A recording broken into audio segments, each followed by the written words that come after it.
Raquel Welch was Hollywood's #1 sex symbol for more than 2 decades. From her breakout in Fantastic Voyage, she became the face of a bold shift in American pop culture, an icon of sexuality during the Age of Liberation. Yet, in contrast to what most people imagined, Raquel always held firm to her conservative principles. She never appeared fully nude on screen. That choice made audiences both fascinated and respectful while infuriating many producers. She was labelled difficult, demanding, even punished by the Hollywood system itself. But Raquel fought back and won a landmark lawsuit that shook the entertainment industry. Behind the spotlight were untold battles, never-before-seen personal photos, and a life filled with soaring highs and devastating lows. Before we dive deeper, tell me in the comments where you're watching from. Grab yourself a warm drink, maybe a cup of tea, or just water, and sit back as we begin this journey together. Raquel Welch, born on September 5th, 1940 inches Chicago. She grew up carrying 2 contrasting yet fascinating heritages. Her father, Armando Carlos Tejada Uribe, was a Bolivian man from a highly distinguished family. One of his relatives, Lydia Guerra Tejada, would eventually become the first female president in Bolivia's history. Meanwhile, her mother, Josephine Sarah Hall, was an American of English descent, a descendant of the Mayflower passengers who arrived in the New World in the 17th century. Raquel was the eldest of 3 siblings, with a younger brother named James and a younger sister named Gail. In 1942, the family moved to La Jolla, California, when Raquel was just 2 years old. There she was, raised in a disciplined household grounded in Presbyterian faith. Every Sunday, she dutifully attended services at Pacific Beach Presbyterian Church with her family. Like many artists in the making, Raquel began taking ballet lessons at the age of 7, dreaming passionately of becoming a professional dancer. Over time, her striking beauty began to reveal itself. By her teenage years, her early physical maturity and confident aura made her impossible to ignore. Local beauty pageants quickly added her name to their lists of winners. Miss Photogenic, Miss Contour, Fairest of the Fair, Miss La Jolla, and later the statewide title Maid of California. From the outside, it looked like she was living the sweet dream of being adored. But the truth was far less glamorous. She once bitterly remarked, "People weren't complimenting me on my beauty every day. My mother or friends didn't say such things. That would have been embarrassing. I entered beauty contests for fun. I won because I knew how to walk in high heels, not because I was the most beautiful. My youth wasn't nearly as wonderful as people assume." At 17, her first blow struck hard.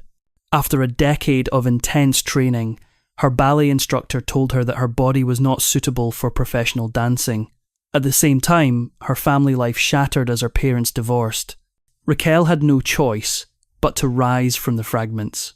Refusing to give up, in 1958, she married her high school sweetheart, James Welch, taking the surname Welch, the very name the world would never forget. She earned a scholarship to San Diego State College to study theatre arts. Although she showed great academic promise, she soon left school to chase the real spotlight. She worked tirelessly for a chance on stage, performing with the Starlight Theatre Troupe in San Diego, delivering weather reports on a local TV station, and modelling to make ends meet. Each tiny role was like a flickering candle in the dark. But from those faint glimmers, Raquel's star would soon ignite. In 1959, she landed the lead role in the Ramona pageant, a famous outdoor play in Hemet, California, adapted from Helen Hunt Jackson's novel Ramona. Audiences saw in her a fresh beauty and the charm of a promising Hollywood newcomer. Yet, no one could have predicted that just a few years later, the bright glamour would be replaced by harsh, unforgiving years in the spotlight. Raquel married young to James Welch, the man she believed would help her build a warm family and support her artistic dreams. They had 2 children, Damon, born in 1959, and their little daughter Tawny in 1961. But marriage was no magic key that made a Hollywood dream easier. Instead, It quickly became a rope, tightening around her opportunities. Raquel found herself in the impossible position of being a mother of two at such a young age, while receiving little support from the very man she shared a home with. Within just a few years, everything collapsed. By 1962, they were officially separated and eventually parted ways quietly. It was a period Raquel rarely liked to revisit, not out of shame, but because the emotional wounds were deep enough to make her lock that chapter away. A single mother in her early 20s, with no stable career, no financial foundation, and no one to reassure her that pursuing acting was worth the struggle.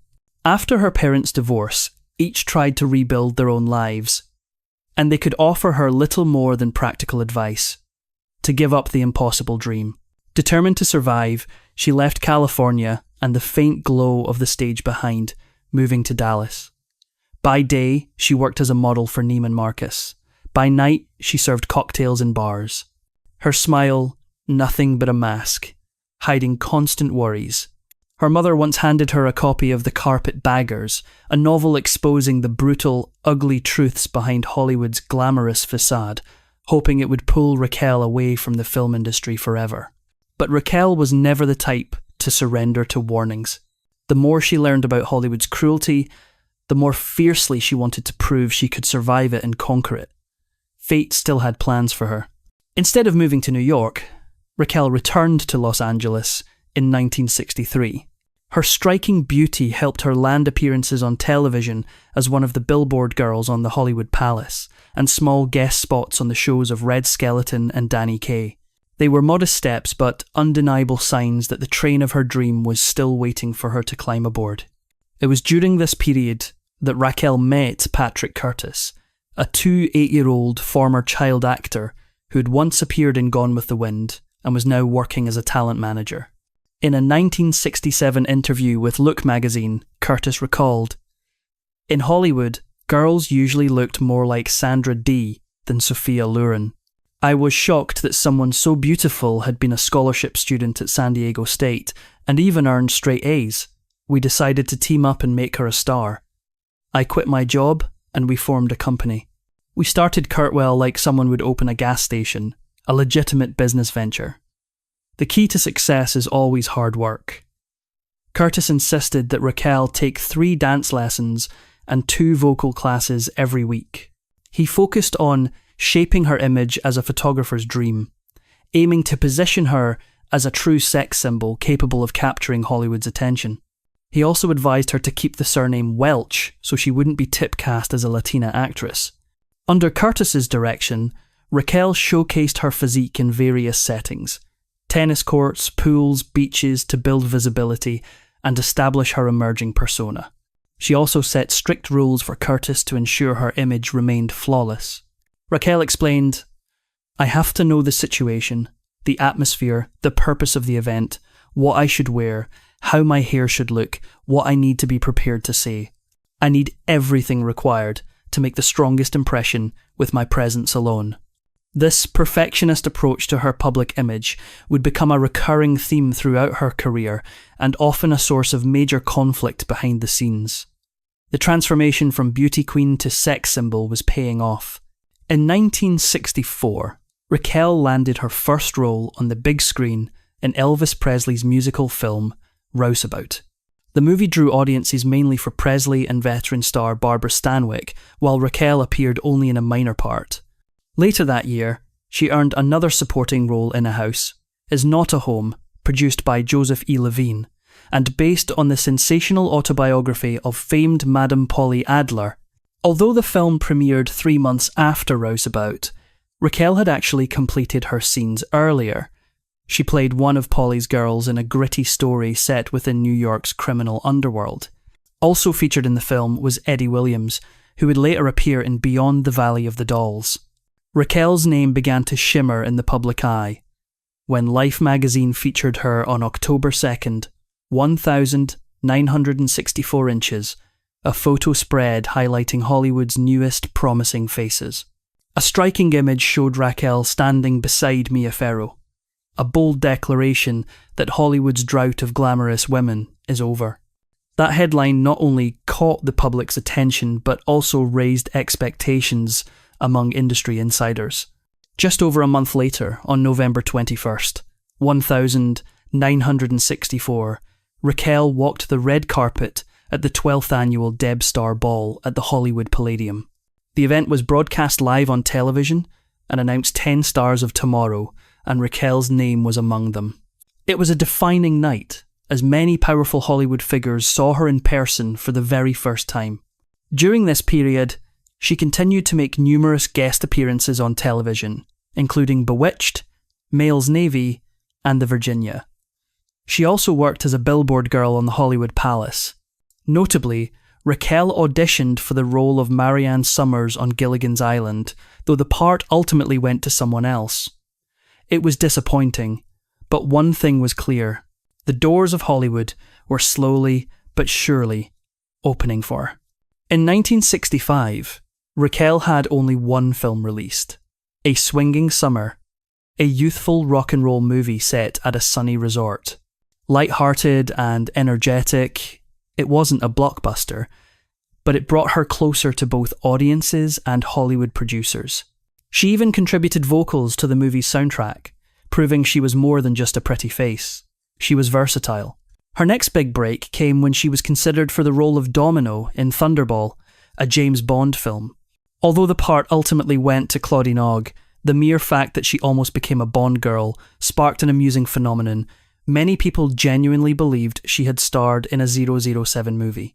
In reality, she never did. But that misunderstanding showed just how powerful her image had already become, and that true luck came knocking. At the Deb Star Ball, the wife of producer Saul David spotted Raquel and was instantly captivated. David, who was working on the Bond spoof film Our Man Flint for 20th Century Fox, urged the studio to sign her. With Curtis's support, Raquel inked a 7-year contract with Fox, guaranteeing at least 5 films. Fox executives wanted to change her name to something easier to pronounce. But Raquel insisted on keeping Raquel Welch, a bold declaration of identity.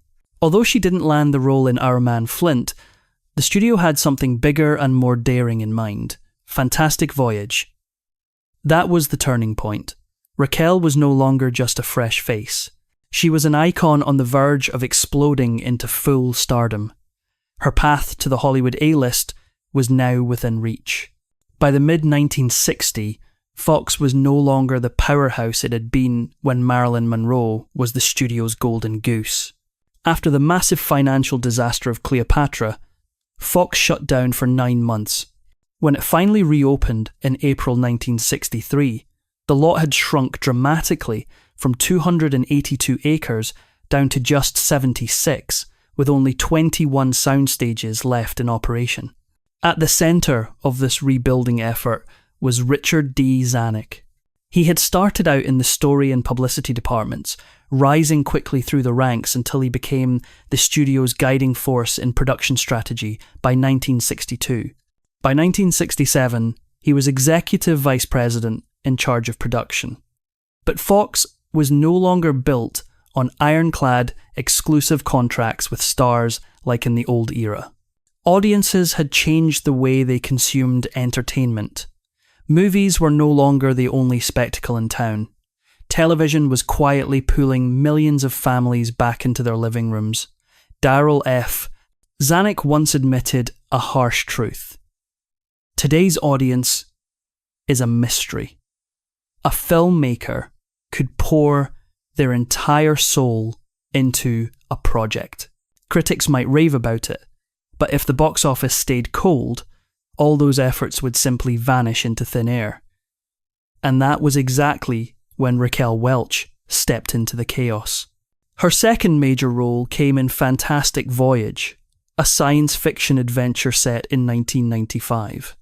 In a skin-tight diving suit, Raquel played Cora Peterson, the sole woman on a team of miniaturized scientists travelling inside a human body to save a dying man.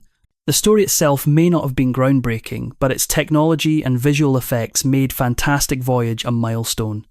The film won an Oscar and grossed $5 million. On screen, Raquel's beauty and poise made it impossible to look away. Off-screen, she fell for her co-star Stephen Boyd and openly expressed her feelings. Ironically, the Irish leading man remained completely indifferent to the woman the entire world seemed to adore. It was a quiet, emotional wound Raquel rarely spoke about. Following the film's success, Fox signed her to a non-exclusive contract, giving her more freedom than the traditional Hollywood stars before her. She was allowed to work with other studios and take greater control of her own career. So Raquel, along with her manager Patrick Curtis, headed for Europe, specifically Rome, determined to stir up publicity. The strategy worked almost instantly. Raquel was everywhere, cameras flashing non-stop in Italy. She became the golden muse because every photograph of her could fetch a high price. Her allure and rising stardom practically guaranteed it. By August 1966, Raquel had already appeared on 92 European magazine covers and 19 American ones. She confidently declared, "I created my own kind of zap in Europe." Her manager Curtis understood one thing very clearly. Magazine covers were only the beginning. To elevate her career, Raquel needed to conquer the big screen. Starting in 1965, she began appearing in several European film projects, many of which would be released over the next few years. Raquel shared that she wasn't chasing instant fame from mainstream audiences. What she longed for was recognition from seasoned filmmakers.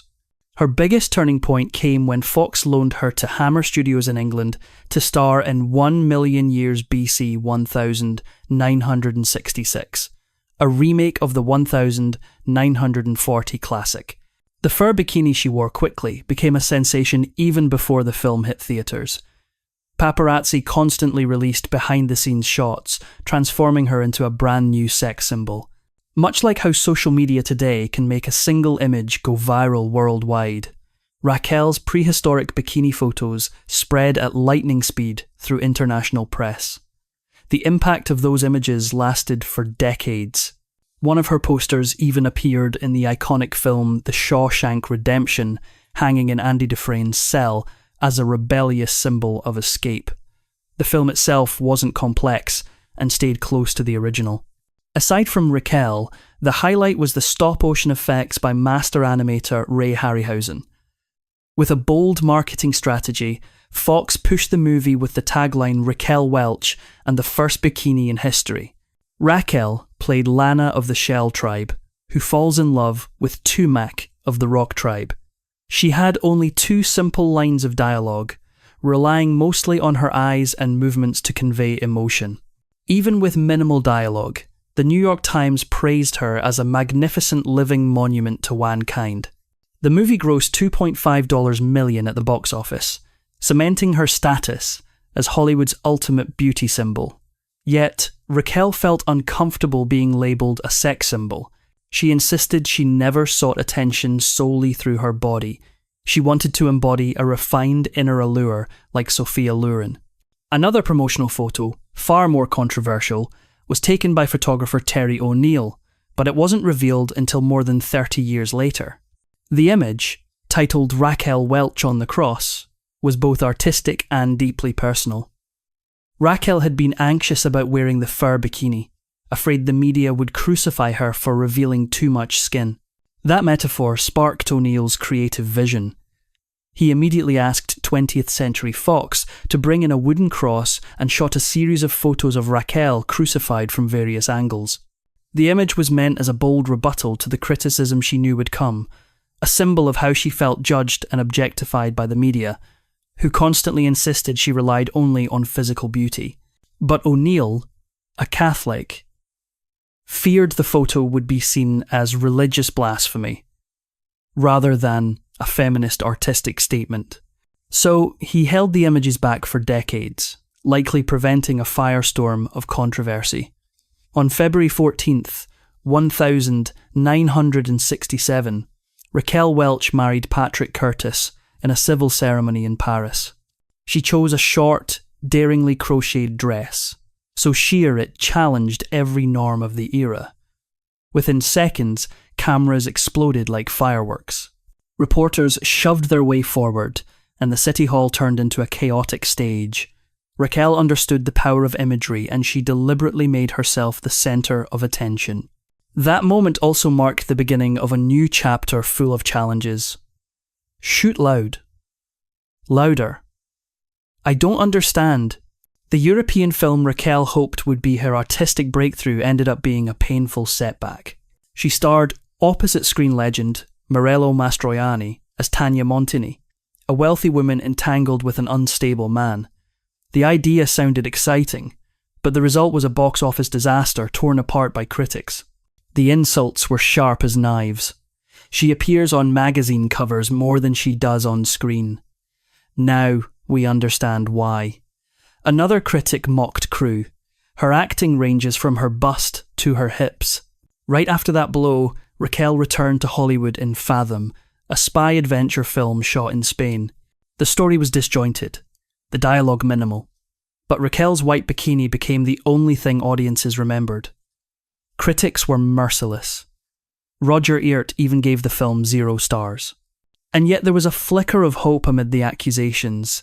The New York Times acknowledged that Raquel was beginning to act, saying she brought a playful boldness that matched the film's spirit. She wasn't perfect, but she was improving. Raquel was never the kind of woman to stay silent under pressure.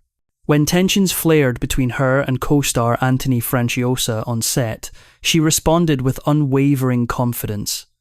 I don't live to be liked. I do what's right for me. Hollywood needs fighters. I want to control my own life. She understood exactly where she stood in the ruthless cinematic machine. If she didn't fight back, she would forever be stamped as nothing more than an empty sex symbol. By late 1967, she took on the role of Lillian Lust in Stanley Donen's Bedazzled. It was a small part with just a few lines, once again showcasing her body, but the film still drew attention because of her appearance. Variety wrote, "No surprise, she's undressed again, and it's definitely worth seeing. A compliment delivered with a sweet yet stinging sarcasm." Meanwhile, her career choices were not entirely in her own hands. When Fox prepared to produce Valley of the Dolls, Raquel was selected for the role of Jennifer. It could have been her golden opportunity. However, she turned it down. She refused to become another Marilyn Monroe, another sensual icon consumed by expectations and tragedy. That decision led Fox to suspend her contract. Richard Zanuck, the studio head, stated, "She did the screen test. Testing and then refusing the role is unacceptable. That's why she suspended later. I'll let her come back." Raquel rejected the role because she was determined to escape the stereotype of a hollow sex symbol. If you're beautiful, people don't need you to act. They expect nothing from you. And when they expect nothing, you don't get the chance to prove anything. But as an actress, I want to show my real talent, and I need the opportunity to do that. When asked about being constantly compared to Marilyn Monroe, who had voiced the same fear years earlier, Raquel responded, "I don't want to be like her. I'm not jealous of her life. Marilyn was miserable and ended up taking her own life because she felt she wasn't good enough. That no one loved her beyond her physical beauty. That's very dangerous for women, because you can't stay young and beautiful forever." Raquel's first film release of 1968 was the biggest bundle of them all, shot during her time in Italy in 1966. It was an international co-production featuring respected veterans like Victoria Audeka, Edward G. Robinson, Robert Wagner, and Godfrey Cambridge. Raquel played Juliana, the bold, irresistibly alluring girlfriend of Wagner's character, the kind of role designed to hook audiences with just one look. Although the movie carried a playful crime comedy vibe, it fell short of critical expectations. What the crew remembered most about Raquel happened off camera. By then, she had already started developing a reputation for being difficult. Robinson, known for his strict professionalism, didn't hesitate to call her out when she frequently showed up late and disrupted the shooting schedule. The director eventually warned her that close-up shots could be cut if she didn't improve her behaviour, a threat that made Raquel straighten up fast. Robinson later spoke bluntly. Raquel had an astonishing figure and a powerful PR machine behind her. But beauty alone is a one-way ticket. It can't take you everywhere without real talent. In July of the same year, Raquel bounced back strong with Bandolo, directed by Andrew V. McLaglen, the Western became a box office hit, earning $5.5 million. Her character mixed light satire with undeniable charm. One New York critic wrote about her performance, Raquel Welch, perfect curves and irresistible presence. She just admitted her father sold her for 5 cows and a gun. Oddly enough, it's the best bargain in the entire movie. Both snarky and flattering, the remark highlighted exactly how magnetic she was on screen. Only a few months later, she appeared in The Oldest Profession, a film divided into 6 segments exploring prostitution throughout history. In the Gay 9S chapter, she played a clever courtesan who discovers her client is a wealthy banker and sets out to make him fall in love with her. The project paid Raquel $100,000 for just 2 weeks of filming in Berlin, but poor dubbing and image quality limited its success with audiences. Toward the end of the year, Raquel starred opposite the legendary Frank Sinatra in Lady in Cement, the sequel to Tony Rome. Critics panned the film, but Sinatra's charisma remained magnetic. She later said he was the most naturally compelling man she had ever met. By this point, Raquel had proven herself a box office powerhouse and was being celebrated as Hollywood's newest superstar. When asked about the title, she replied, "Yes, a superstar is always put on a pedestal. Elizabeth Taylor is always showing off. Sophia Loren rose from nothing. And her success inspires admiration and status. For me, success isn't about social standing. It's about being satisfied with yourself. I don't want people to think I'm some kind of warrior goddess, some Amazonian superwoman." In early 1969, Raquel Welch once again stepped into the Wild West, starring in 100 Rifles, a Fox production filmed in the scorching sun of rural Spanish towns. Released in April, the movie instantly stirred up a wave of controversy, unlike anything Raquel had faced before. Her co-star this time was Jim Brown, a black superstar whose trajectory in Hollywood mirrored Raquel's in several ways. Both had signed with Fox in 1964, and both had quickly become physical icons on screen. Hollywood loved showcasing their bodies more than exploring their true acting capabilities. As a result, the media clung to their looks and personal lives, milking the spectacle for attention. 100 Rifles became a victim of that same mindset. Instead of highlighting the story or performances, the spotlight was overtaken by rumours and behind-the-scenes drama between Raquel and Brown. In one now famous scene, Raquel had to climb a water tower and use her sultry figure to distract a group of soldiers. Director Tom Gree repeatedly pushed her to perform the scene completely nude, hoping to turn it into a marketing bait. Raquel stood her ground. She would not appear naked on camera, no matter how much pressure was applied. And while the gossip about a romance between Raquel and Brown may have been exaggerated for publicity, another relationship on set was very real. Raquel began seeing Spanish actor Sancho Gracia, who only had a minor role in the film. When her husband Patrick Curtis found out, he reportedly chased Gracia around their hotel in Almeria with a gun, sparking a full-blown scandal.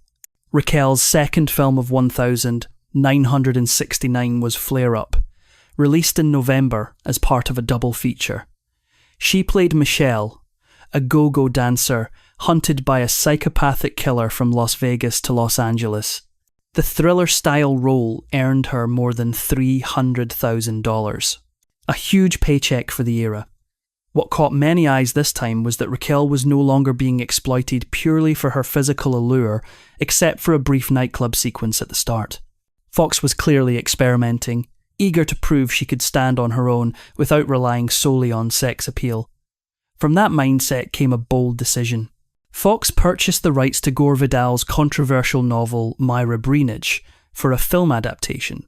The story centred on a transgender character, highly provocative and socially explosive in an industry that by the early 1970s still lacked basic sensitivity to gender issues. The project carried enormous risk and was bound to clash with conservative attitudes.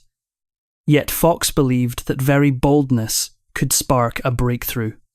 Initially, several major stars were considered, and Margaret Elizabeth Taylor.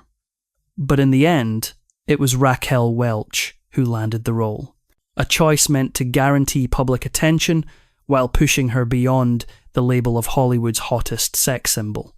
Producer Robert Freer confidently proclaimed, "If a man wants to become a woman, he'd want to become the most beautiful woman in the world.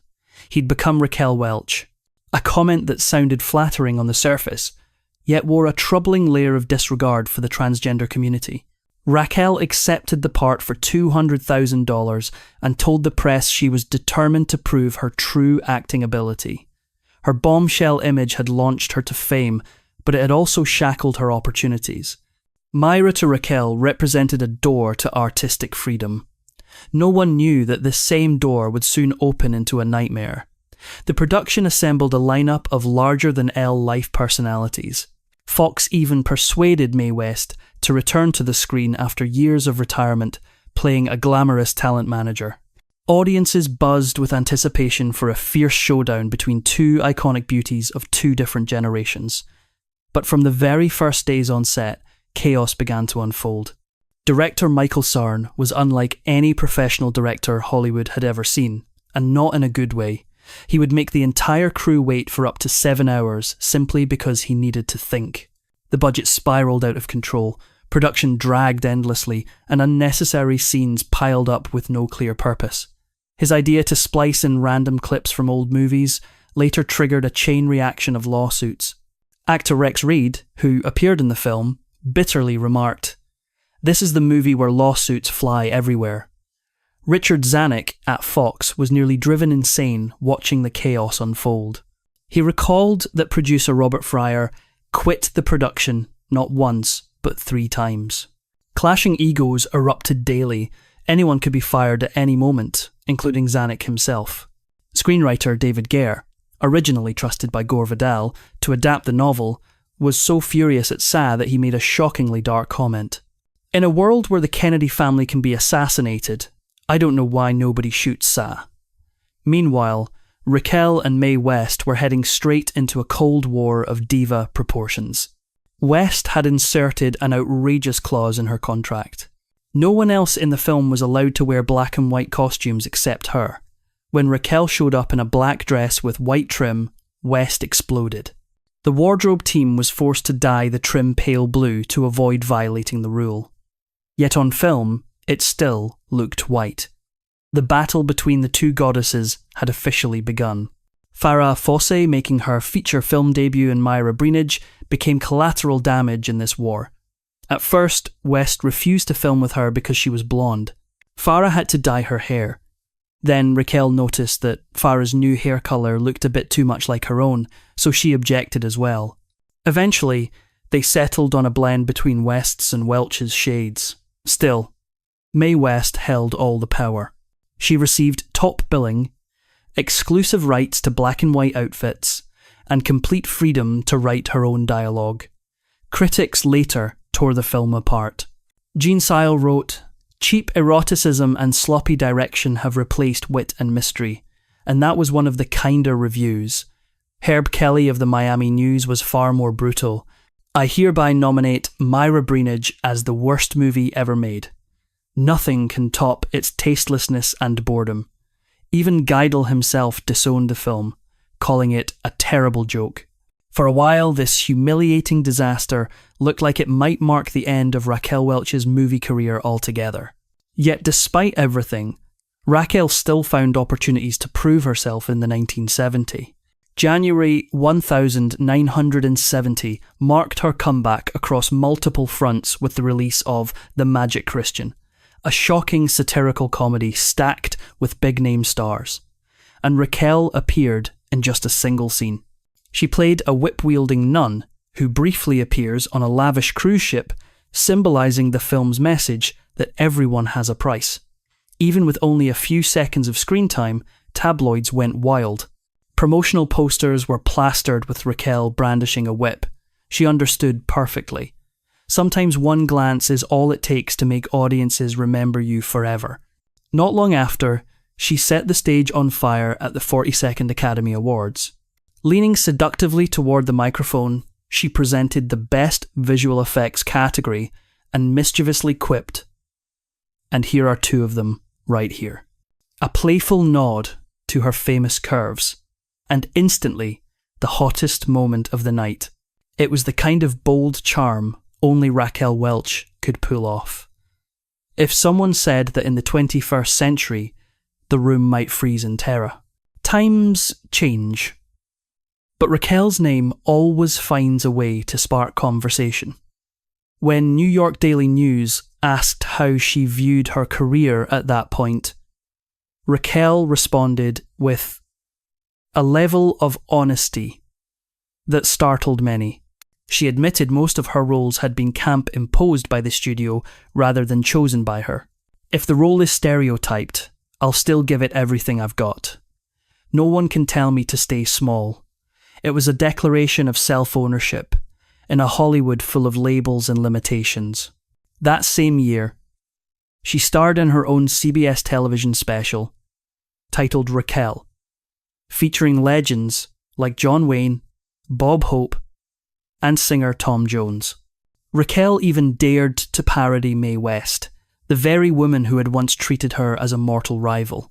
In the summer of 1970, Raquel stepped away from Hollywood and travelled to Cyprus to film The Beloved, a dark Greek-style psychological tragedy directed by George P. Flash, Cosmatos, and produced by her own company, Kurtwell Productions.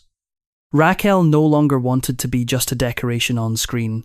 She wanted control over the stories she told. In early 1971, she returned to the Western genre as the lead in Hanny Calder, shot in Spain. At the time, the movie received little attention until decades later, when Quentin Tarantino cited it as a major influence on Kill Bill. Back then, everyone wondered whether Raquel would finally agree to a nude scene. Her answer remained firm.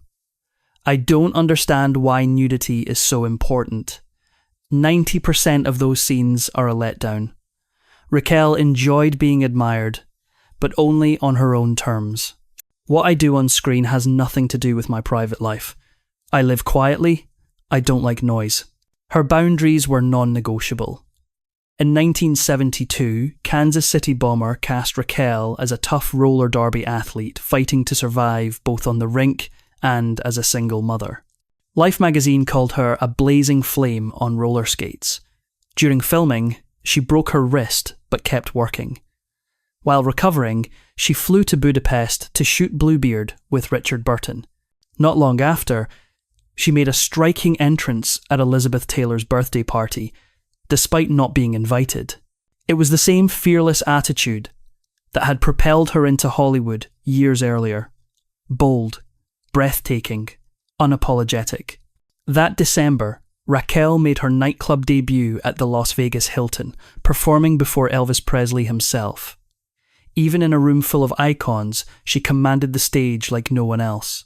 In 1972 also marked the end of her marriage to Patrick Curtis.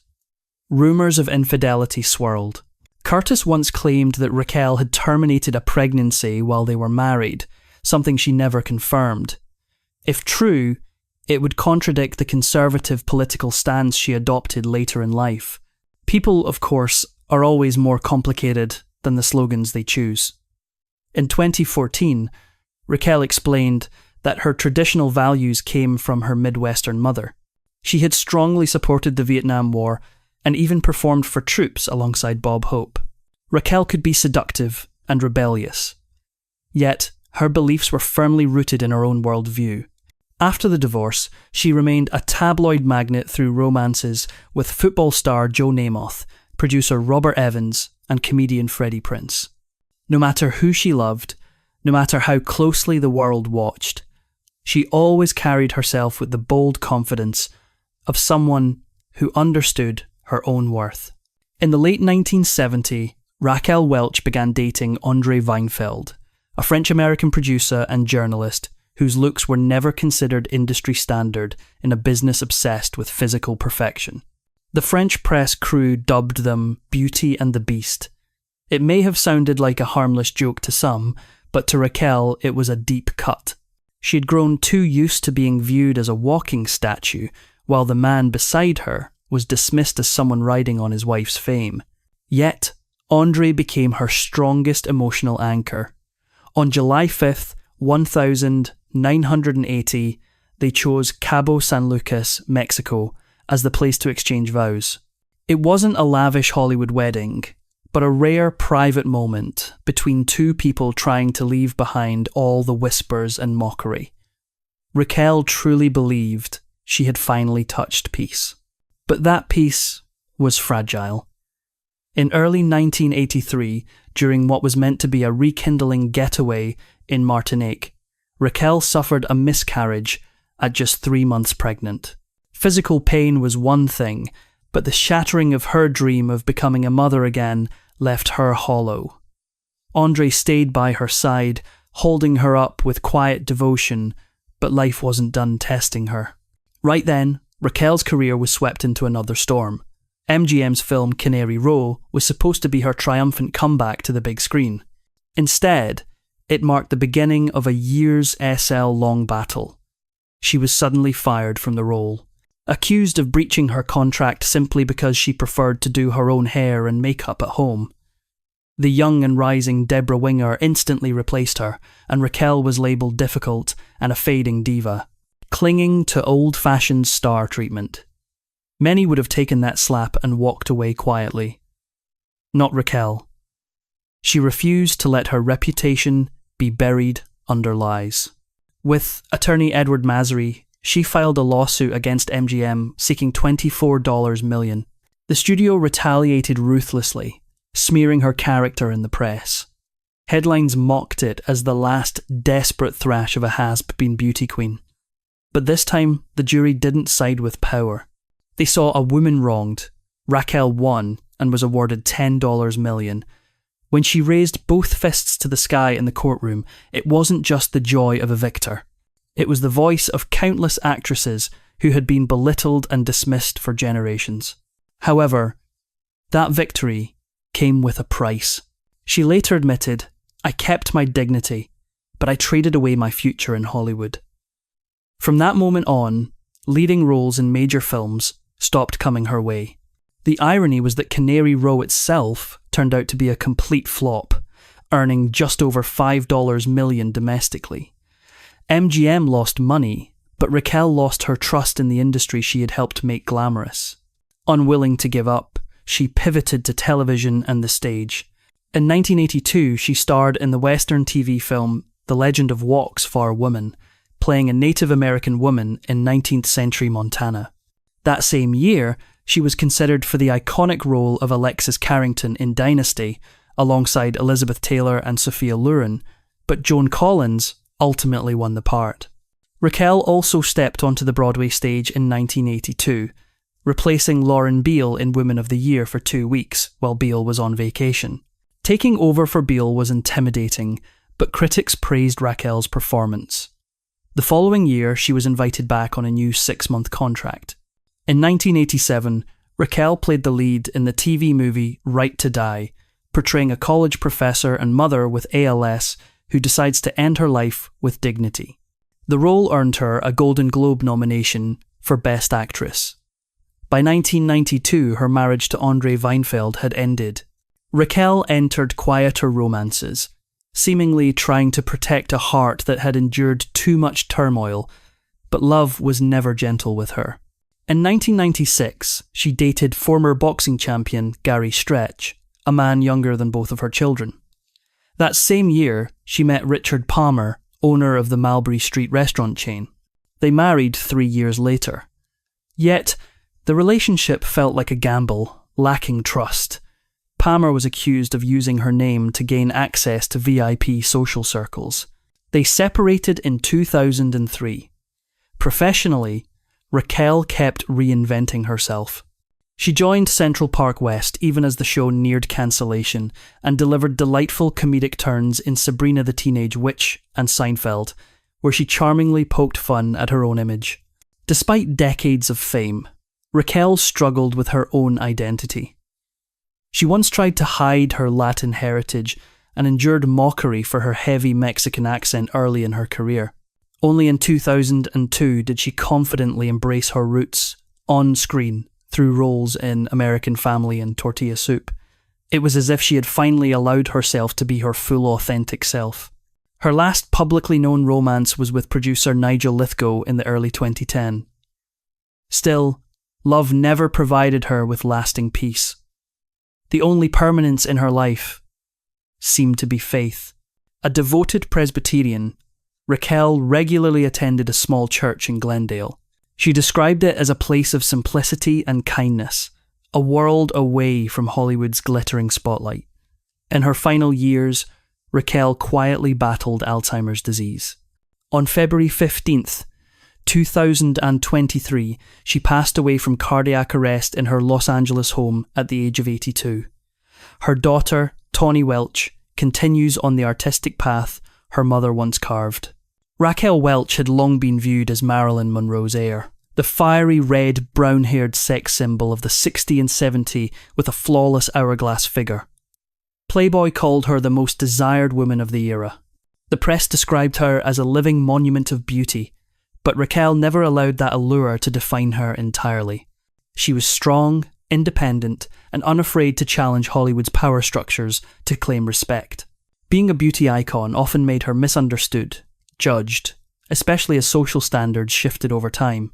Yet, no one can deny her influence on modern beauty standards and the confidence she inspired in women everywhere. Raquel once said, "Being a sex symbol is a great honour, but it's hard to sustain a long career when you're trapped in that box." Perhaps what defined Raquel Welch wasn't merely her breathtaking beauty, but her relentless will to rise and keep writing her own life story, even when Hollywood only wanted to admire her as a decoration.